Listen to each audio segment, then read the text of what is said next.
السلام عليكم ورحمة الله وبركاته، رمضان كريم عليكم جميعًا.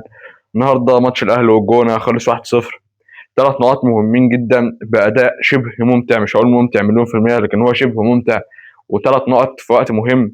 أول أيام رمضان لعيبة صايمة، جو جديد، اللعيبة يعني مش متعودة على النظام الغذائي اتغيّر، فبالنتيجة 1-0 والأداء اللي شفناه النهارده لأ، النتيجة مقبولة والأداء مقبول هو كمان.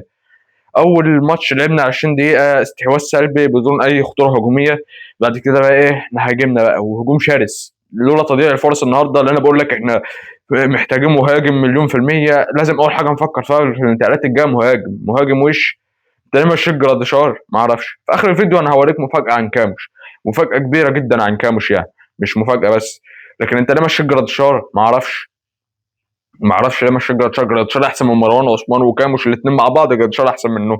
محمد شريف طبعًا ما بيلعبش وبره القايمة وهو كده شطّب خلاص، لكن إحنا محتاجين مهاجم، الماتش ده يبين لك قد إيه أنت عاوز مهاجم. مروان عثمان ضيّع، كاموش ضيّع، الاتنين دول ضيّعوا تمام. لعبت أول 20 دقيقة بالاستحواذ السلبي وبعدها اتحولت هجوميًا، أنا عايز أقف بس في الماتش ده عند لاعب واحد بس هو بالعامل، اهدى، إحنا ما كناش بنلعب بباك شمال، إحنا أنا آخر مرة شُفت عرضيات من الناحية ديّة كان علي معلول، بعدها ما شفناش باك شمال خالص، ما شفناش، دي أول مرة نشوف باك شمال.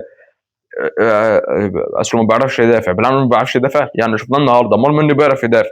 يا عم وحتى لو ما بيعرفش يدافع، الأداء اللي قدّمه في الهجوم ده يا أخي يغور الدفاع، إيه الأداء الهجومي ده؟ يعني عرضيات دوا، مش عرضيات، ده يعني دوا، بيلعب دوا. هو عايز مهاجم، يعني العمري ده لو كان في مهاجم محترم واقف لك في منطقة ال18 كان جاب جول، هو عايز مهاجم بس. ما شاء الله سريع، عرضيات إيه، دوا عرضيات من اللي قلبك يحبها، وبيدافع يعني مش اللي هو إيه زي ما بيفهمونا ده بيلعب نص ملعب مهاجم أو جناح مش مقتنع بيه في الدفاع، لأ، هو على فكرة بالعمري ده أحرج صلوب النهارده، يعني صلوب هيستحي بعد كده إنه يقعد بالعمري، مش هيقعد تاني، أنا باقول لك هو بالعمري مش هيقعد دكة تاني، صلوب بيستحي يعملها، خلاص كوكا في خط النص بقى يا لمّا تيجي فرصته، إنما بالعمري مش هيلعب، مش هيطلع من الملعب تاني خلاص، خلاص بالعمري ده حاجز مكانه أساسي. كنت عايز اتوقف على بالعمري والمهاجم، دول الحاجتين اللي عايز اتوقف عليهم. وتبديله بن رمضان النهارده لما طلع وانت لعبت امام عاشور 90 دقيقه، يا راجل 90 دقيقه اللي امام عاشور لسه راجع تلعبه 90 دقيقه، تفكر كان انصاف، الجماهير كانت هتعمل ايه وتقول ايه؟ يعني يعني امام عاشور يعني في جماهير مش قبلاه وفي جماهير قبلاه، لكن لاعب مهم في الاول في الاخر داخل الملعب، فافرق كان اتصاب، كنت هتعمل ايه؟ انا كان من رايي انك تطلع امام عاشور وتسيب بن رمضان هو اللي في الملعب، الاجهز، اللي عمل الماتش اللي فات ماتش هايل، كنت تسيبه هو اللي جوه الملعب وتطلع امام عاشور اللي مش جاهز. ديت علامات الاستفهام او الملاحظات اللي في الماتش، يعني النقط دي. انت واضح انه حسين الشحات تقريبا يعني نسي الكوره هو كمان، ما لعبش بقى اساسي، لعب امام عاشور اللي مش في مكانه لعبه جناح، فده دليل على عدم اقتناعه بحسين الشحات، لو كان طاهر موجود كان هيلعب بطاهر اساسي تمام، فهو كده مش مقتنع بحسين الشحات وحقه، لان حسين الشحات ما بيقدمش من اخر فتره، حسين الشحات شكله كده نسي الكوره. فامام عاشور سجل النهارده وتالق امام عاشور بالرغم من اختلاف الجماهير معاه واختلافنا كلنا معاه، وانا اول ما عمل كده طلعت في الفيديو قلت يتباع، قلت يتعرض للبيع، لكن في الاول وفي الاخر احنا مجبورين على امام عاشور، واعتذر، جاب جون واعتذر للجماهير وبيشتغل باين انه بيشتغل على نفسه، فاحنا مجبورين عليه فندعمه، مش يعني هو مش هو في النادي الاهلي، هو مش بره الاهلي يعني، فندعمه، هو معانا فندعمه لحد ما يمشي، لحد ما حاجه تحصل، هو لا يختلف عليها احد فنياته، فاحنا ندعم امام عاشور، متنينا واقفين مع امام عاشور اللي هو الظاهر دلوقتي عند سروب بدا اللي هو ايه تتشكل قناعاته انه امام عاشور هو الاساسي مش بن رمضان، بدليل انه طلع بن رمضان بدري قوي في الدقيقه 55.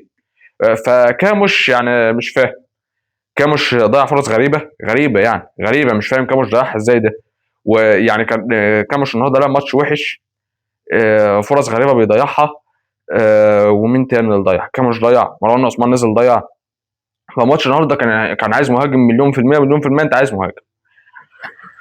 احداث المباراة اول تلت ساعة الماتش استحواذ سلبي للاهلي، بعد كده الدقيقة 21 الجونة شاطت الشناوي كان هيغلط، وبالمناسبة الشناوي النهارده عامل ماتش مقبول، كان هيغلط في كورة في كورتين، لكن في الاول وفي الاخر هو طالع بكلين شيت، عمل لك ماتش مقبول، لكن انا عايز استوقف برضه على النقطة دي.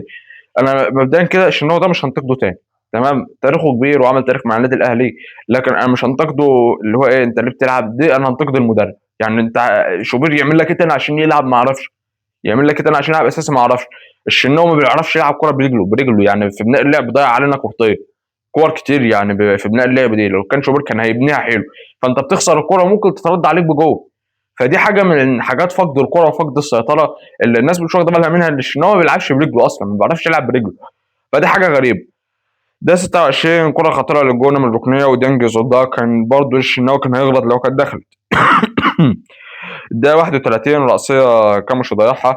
كاموش النهارده على فكره يعني مش هو الكاموش اللي بيضيع فرص غريبه، لا هو شاط على المرمى النهارده، يعني له كور على الجول. فكاموش لكن ما حدش يقول لي اصله هيجي، هو خد فرصته كامله مكمله، خد الفرصه الكامله.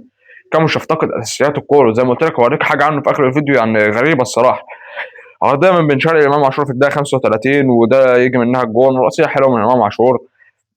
اول اهداف النادي الاهلي، وبعد كده احنا هاجمنا ما دافعناش، تانينا مهاجمين.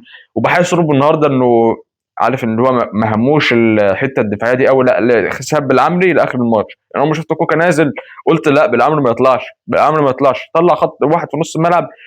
كوكا بقى يتسبب بقى في نص الملعب بقى ويلعب بقى مع اي حد، مش قصتنا. لكن بالعمري باك شمال، باك شمال، باك شمال اسمه باك شمال. على فكره احسن باك شمال في الدوري المصري هو بالعمري بقى، يعني احسن باك شمال في الدوري المصري، وهتشوف في اخر الموسم.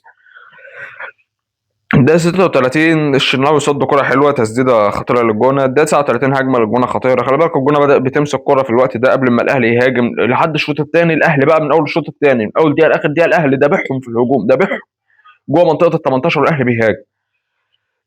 نهاية الشوط الأول ده 45 47 إمام عاشور بيضيع كرة حلوة، عرضية من بن رمضان حلوة، إمام عاشور بن شرقي دخلوا مع بعض فضيعوا. ده 51 رأسية من كاموش برضه، عرضية من بن رمضان حلوة، وكاموش يضيعها. على فكرة بن رمضان ما كانش بطال، كان عامل ماتش كويس يعني، ما كانش وحش، كنت تسيبه وتطلع إمام عاشور اللي مش جاهز.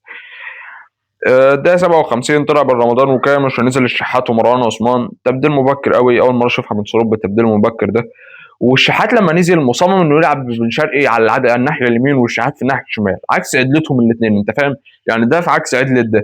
فانا مش فاهم ليه يعني بن شرقي يحطه يبدع لك الناحيه الثانيه، حطه يبدع لك على الشمال وهيبدع والله. انما عرضيات بن شرقي ما شافوش اللاعب اللي هو بتاع العرضيات، لا دي اشوف فيها زيزو، اشوف في الجبهه ديت هاني. انت النهارده الجبهتين كانوا شغالين ما شاء الله يعني. بالعمري كان شغال لوحده في الجبهه الشمال، يعني بالعمري لوحده هو اللي كان شغال فيه.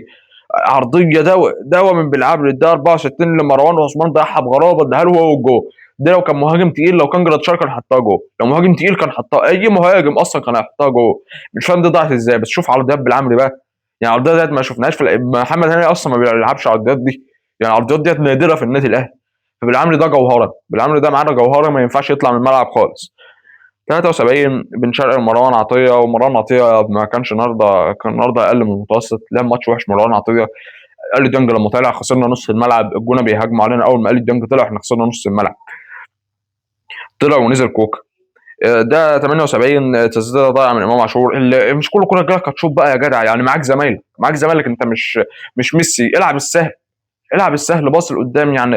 امام عاشور النهارده ما كانش حلو اصلا، يعني ما كانش اللي هو واو، هو جاب جون فتقييمه حلو، انما مش اللي هو واو، لا كل كره تجيله يضيعها، يعني بيضيع هجمات كتير قوي.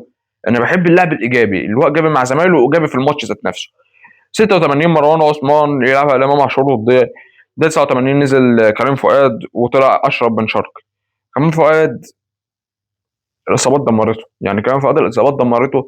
انا نفسي ان كريم فؤاد يتناوب مع محمد هاني على المركز ده، يعني نفسي انه يبدا يدخل ويبدل بقى مع محمد هاني، ان محمد هاني مستواه الفتره ديت كان طالع وبعدين نزل، طلع وبعدين عمل دروب. ماتش النهارده حلو، افكار هجوميه واضحه في الماتش ده، وحتى ماتش الجيش الملكي احنا كنا بنهاجم وضيعنا فرص برضه. فده يبين لك قد ايه احنا في حاجه لمهاجم، حاجه شديده، محتاجين مهاجم. تقييم اللعيبه: محمد الشناوي 6 من 10، كلين شيت، كان هيغلط لكن في الاول وفي الاخر هو كلين شيت.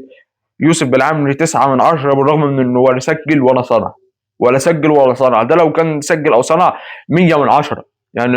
لا بالعمري لا، حاجه تانية، يتحط في التشكيله الاساسيه وبعدين تحط الباقي. بالعمري لو لعب عليه كوكا ده يبقى ظلم بين واضح، وما ينفعش تحصل ابدا.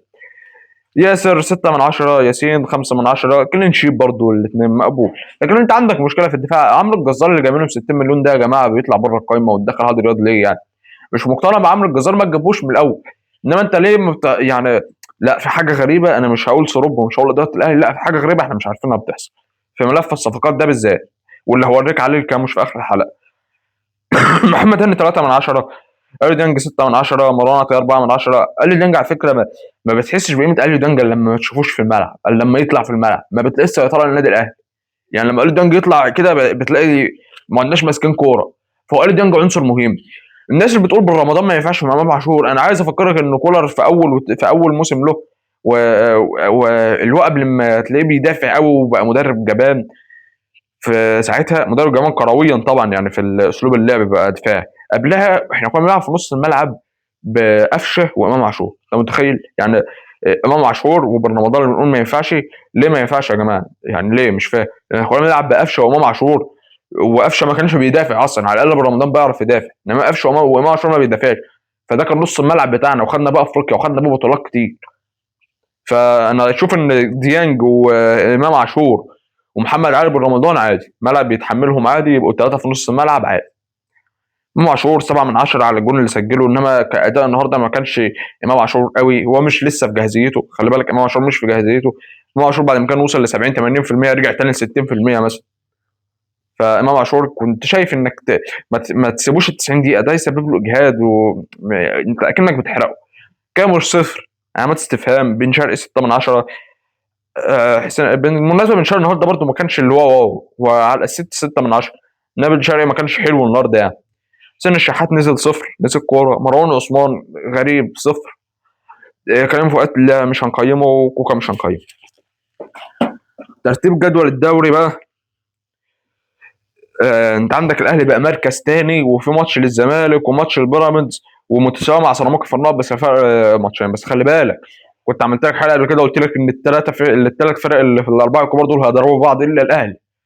احنا جدولنا ننهي الدور الاول مركز اول، وش ما نضيعش نقط، هننهي مركز اول، لان الثلاثه اكيد هيوقعوا بعض. فانت جدول الدوري قدامك اهو 35 33 31 31. لو كسبوا ماتشاتهم الزمالك وبيراميدز هيتقدموا علينا بنقطه، لكن هيضربوا في بعض، هيلعبوا بعض، فانت حد هيقع اكيد. فالنادي الاهلي على الاقل هينهي مركز اول في الدور الاول. مفاجاه اللي هقولها لك بقى على كاموش، انا بصيت على انتقالات كاموش في ترانسفير ماركت، ايه ده؟ يعني كان بيلعب في فريق في الناشئين في البرتغال، انتقال حر للفريق، مش عارف اقرا اسمه، في موسم 2019 2020 انتقال حر. ما عجبهمش ومشي مجانا برضه لفريق برتغالي تاني، راح في مجانا، يعني مجانا موسم واحد برضه، يعني موسم ما عجبهمش مشوه، الموسم اللي بعده مشوه مجانا برضه لفريق في السويد، وبعدين مشوه مجانا في الموسم اللي بعده لفريق في السويد برضه، وبعدين راح النرويج ب 250 الف دولار. نقول نجيبوا اعاره احنا ب 400 الف دولار؟ يعني اعاره، انت متخيل يعني كسبوا من كام؟ مش انك مليون في المية مش هتفعل بند الشراء. فانت صافي ان هم كسبوا من كاموش 150 الف دولار زائد ان هو معاهم. يعني انت شايف على اي اساس انت رحت استعرت كاموش؟ ما اعرفش مين يسال عن الملف ده، انا مش عارف، مفيش حاجه واضحه، مفيش اداره سكاونتنج واضحه في النادي الاهلي، ما تعرفش مين اللي بيجيب الصفقات. الصفقه تبوظ كله يبرئ نفسه منها، الصفقه تنجح كله انا اللي جايبها. فما اعرفش منها، يعني ما اعرفش مين اللي جايبه، وكلاء مصر في سبوه من وراه، انا مش عارف. فكاموش قدامك الانتقالات اهي، فهي حاجه غريبه يعني. ومن موقع ترانسفير ماركت. كده اكون خلص حلقتنا النهارده، ما تنساش اللايك والفولو، والسلام عليكم.